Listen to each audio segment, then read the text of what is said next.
Hello, I'm Desiree Sorensen Groves, Vice President of Government Affairs for the National Wildlife Refuge Association.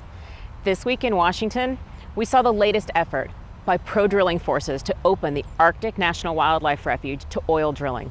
For more than 40 years, the Refuge Association has been fighting to keep oil rigs out of America's last frontier. This time is different, though.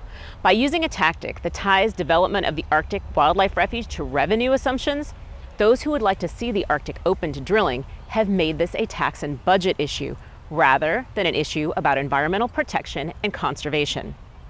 Sadly, this effort is gaining momentum. The president's budget explicitly recommended opening the Arctic Refuge to drilling, claiming that this would generate $1.8 billion in revenue over the next 10 years, without citing any information on how they reached this number. Only 9 days after the president's budget was released, Secretary of the Interior Ryan Zinke signed an executive order directing the U.S. Geological Survey to update their estimates of potential oil reserves beneath the Arctic Refuge's coastal plain.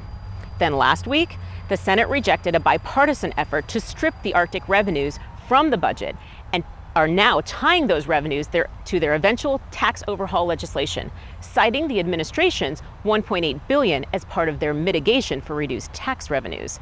This special legislation only requires 51 votes in the Senate before it gets sent to the president's desk.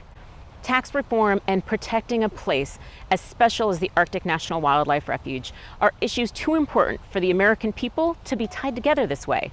But you can help.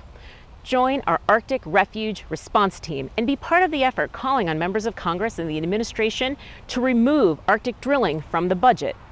Please click on the link at the end of this video and join thousands of other friends and refuge advocates in standing up again for the Arctic National Wildlife Refuge. Thank you.